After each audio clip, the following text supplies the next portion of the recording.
That's so good. That's really good.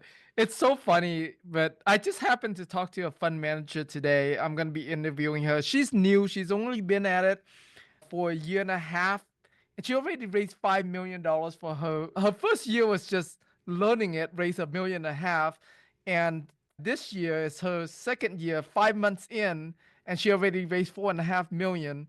And I asked her the questions like, "Who's your avatar?" Because on top of that, she's from Canada and she doesn't have any network in the US. And so she built her entire network like brand new from Canada, looking for investors in the US. And I asked her, it's like, who's your avatar that you go after? And I make these videos that I do about me and my lifestyle. And so I don't really have an avatar. I was like, great. Because I put it in the category of the psychographic type avatar rather than the demographic type avatar. And so it's so interesting and coincidence that I just had that conversation today, which is not a normal conversation. People usually will tell you like, yeah, this is my avatar. But I love the way that you're putting it and using the classroom analogy to kind of explain how your ideal prospect shows up because of who you are and like because of the way that you communicate, the way you express yourself. So good. I love it. You know what's really fun about it as well, actually, Tim, is that I've started to find that I'm meeting people I really like. And because they're being drawn to me, it's really interesting that I'm being increasingly true to myself. So it's not that I've lived a fake life. I'm just thinking more deeply about life. And Mhm. I think that everybody has, and by the way, my undergraduate work was political, crowd, and media psychology. So I went to London School of Economics and political science. I studied Very cool. psychology in those days. And we all live two lives in a way. And just think about this carefully as I say it.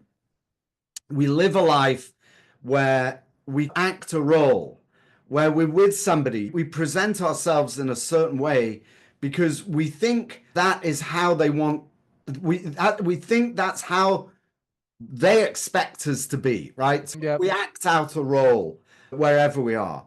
But inside our minds, whenever we see things or we read the news or we see something as we're driving along the street, we activate there's certain deep truths to the way that we relate to the world that we don't actually often articulate. So when you do have those thoughts about, you see an article and you think something, you see it in a certain way, you interpret it in a certain way, my advice is write that down. What was that thought that you had about this article, about tariffs or about immigration or whatever Mm. it's, you don't want to get political, or about a particular sponsor that you saw. There was something that just rubbed you up the wrong way and you didn't say anything, but you felt it. That is the perfect kind of thing to talk about. Now, you don't want to talk about somebody specifically, but it's those deeper thoughts that really reflect who we really are.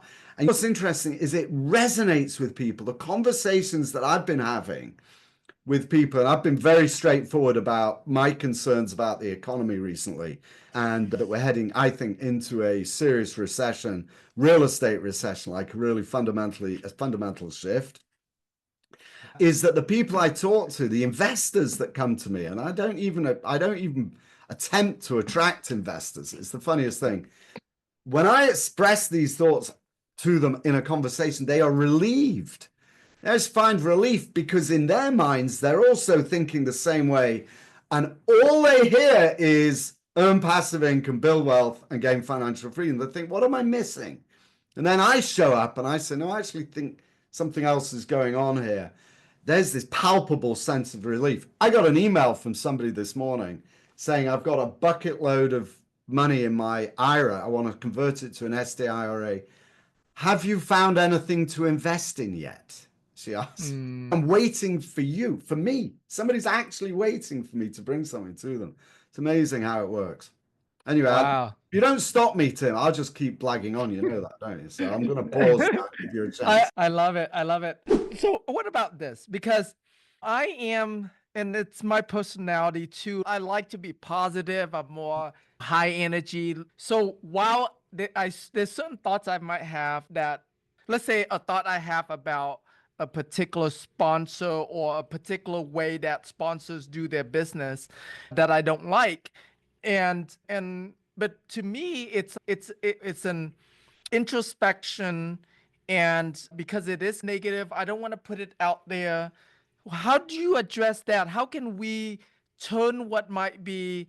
So I'll give you an example. Let's give you a real legit example, right? There's a lot of sponsors in today's world where they they need money and they get into marginal deals because they get paid this acquisition fee and disposition fee, all of that stuff, right?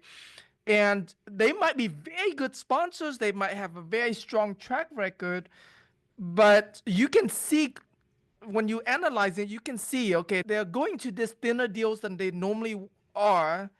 I'm sure it's to feed their staff of 100 plus employees with these upfront fees. And so I think about those things and I put those things in considerations when I'm analyzing a deal sponsor, but it's not something I would put out to the public. So how would you address something like that? So I'm not exactly sure. Okay, so let's just explore this idea a little bit more, Tim. What is it exactly? So your concern when you see these sponsors is that they're motivated, their motivation is misaligned with their Correct. investment. They're Correct. motivated to do a deal for the fees, basically. Right. They're Yep. fee oriented for whatever reason. So that is, so there's a couple ways you can write about that. First of all, you don't want to name names. Oh yeah, I for do sure. all the time because I see people. You cannot be. So you really have. These guys are not good. You should not be doing this, but I can't do that. So I'll end up being sued or whatever. So Right. I just know at the end of the day, there's guys out there that you guys should not be dealing with. But anyway, it's all separate. It isn't actually exactly this topic. So how do you do that without being personal or rude? But at least, or even libelous, even worse. But Right. at least express that concern. I actually battle with that all the time. So this idea of fees, there are a couple of ways that you can work that. I'll give you an example of somebody. So Michael Episcope, I had a conversation with him. He runs Origin Investments. They're one of the top shops in the country. I've known Michael since I started, actually. He was one of the first people I spoke to when I was writing my book. In fact, he endorsed that. I got a little endorsement on one of my first books. He was kind enough to write Leaders of the Crowd. So Michael, the biggest challenge that Michael had, and this was 10 years ago when he was just starting, was that they were conservative investors, right? This was conservative investors. One of the biggest challenges is that when we underwrite our deals, we hit these IRRs, these projected IRR levels Yeah. that are mid-teens or whatever, and you've got all these guys out there who are inflating their numbers to demonstrate a higher IRR, right? Oh, we're in the mid-20s. Why invest with him and when you can get 25% with us? And then there was this extra layer that was emerged after crowdfunding or general solicitation was permitted, that the crowdfunding websites started to notice, and I've reported on this, was that the higher the IRR, the more prospects show up to the webinars. So the bigger the IRR, the more people show up. So Right. they started to reinforce this by telling people who wanted to show up and market on their platform, your IRR isn't high enough. We're not going to get enough people. Go back. And so what that created was what I call the crowdfunding paradox, that as Mm. the market gets longer in the tooth, right, these numbers should compress, prices go up, competition goes up, IRRs come down because you pay more, it's just tighter. But in the crowdfunding world, you have this paradox that you were seeing people were competing on IRR. So where was I going with that? So Michael Episcope wrote an article that it was one of the most popular articles on his website. This is the challenge that we face, is that we really do underwrite these deals on best, worst, and most likely case scenarios. These are our IRRs, and we're out in the market with people who are inflating that IRRs. This is how easy it is to do that. You're a 5-year horizon. with an 18% IRR, perfect. Pull the exit down to 4 years and suddenly you got a 25% IRR, right? Super easy to do.